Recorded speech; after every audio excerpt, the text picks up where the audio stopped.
The fact that she was at this moment lying to him was even more insane. If, that was, there were degrees of insanity. Or maybe insane was like unique, and there was no comparative or superlative form. And what was she thinking?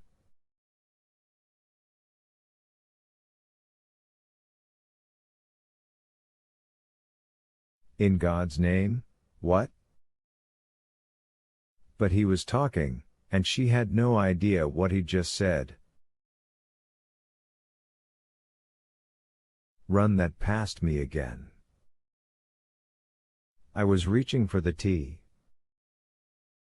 Another lie, her hands were shaking too badly to reach for anything, but a small plausible one.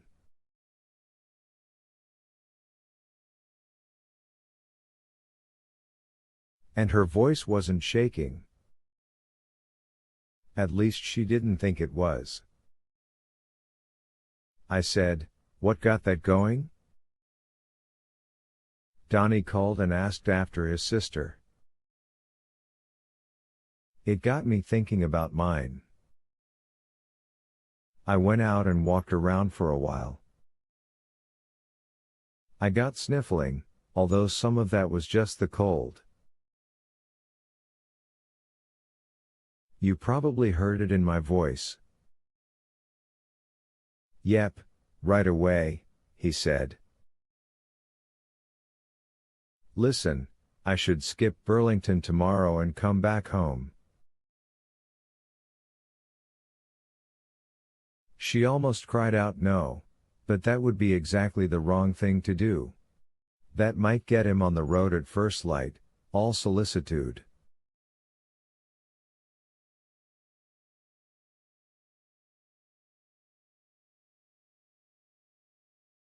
You do and I'll punch you in the eye, she said, and was relieved when he laughed.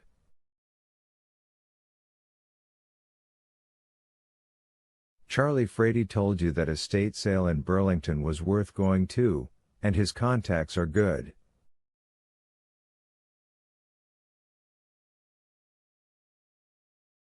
His instincts are, too. You've always said so. Yeah, but I don't like to hear you sounding so low.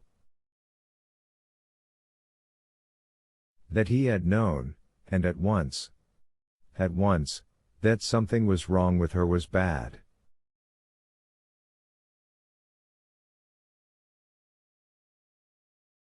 That she needed to lie about what the trouble was, that was worse.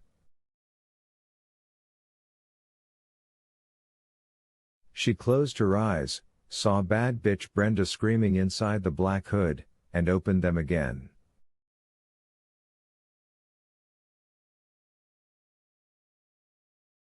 I was low, but I'm not now, she said. It was just a momentary fugue. She was my sister, and I saw my father bring her home. Sometimes I think about it, that's all. I know, he said. He did, too. Her sister's death wasn't the reason she'd fallen in love with Bob Anderson, but his understanding of her grief had tightened the connection.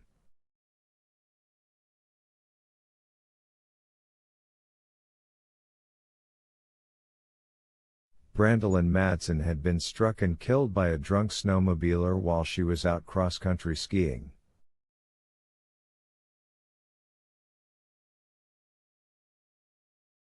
He fled, leaving her body in the woods half a mile from the Madsen house. When Brandy wasn't back by 8 o'clock, a pair of Freeport policemen and the local neighborhood watch had mounted a search party.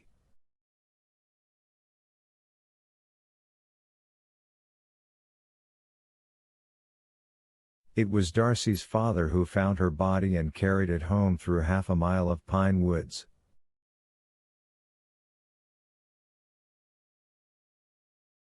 Darcy, stationed in the living room, monitoring the phone and trying to keep her mother calm, had been the first to see him.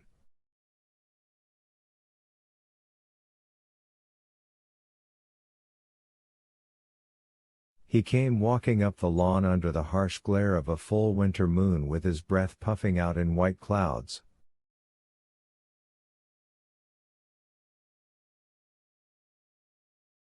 Darcy's initial thought, this was still terrible to her, had been of those corny old black and white love movies they sometimes showed on TCM, the ones where some guy carries his new bride across the threshold of their happy honeymoon cottage while 50 violins pour syrup onto the soundtrack.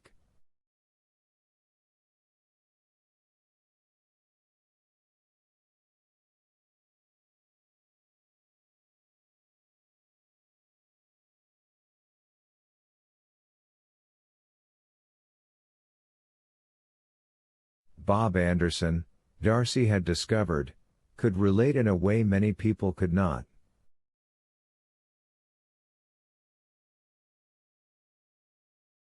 He hadn't lost a brother or sister, he had lost his best friend.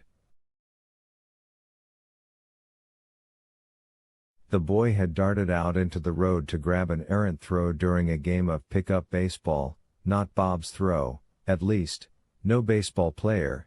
He'd been swimming that day, had been struck by a delivery truck, and died in the hospital shortly afterward.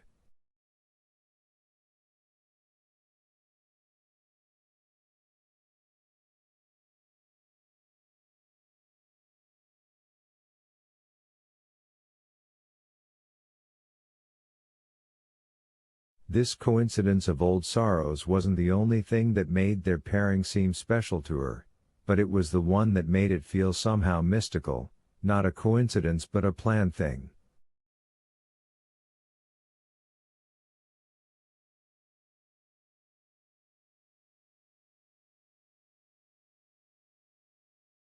Stay in Vermont, Bobby.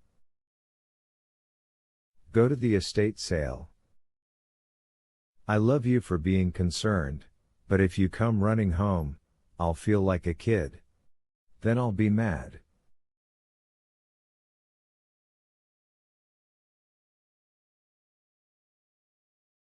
Okay. But I'm going to call you tomorrow at 7:30. Fair warning. She laughed, and was relieved to hear it was a real one. Or so close as to make no difference.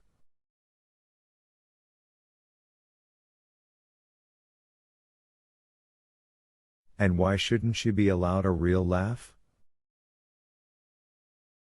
Just why the heck not? She loved him, and would give him the benefit of the doubt.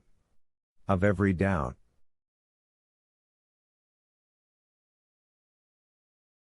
Nor was this a choice.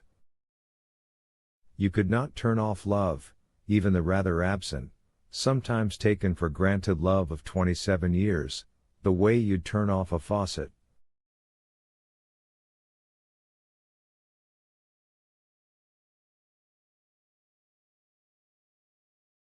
Love ran from the heart, and the heart had its own imperatives.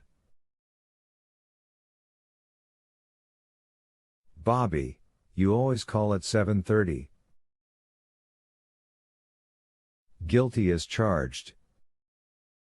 Call tonight if you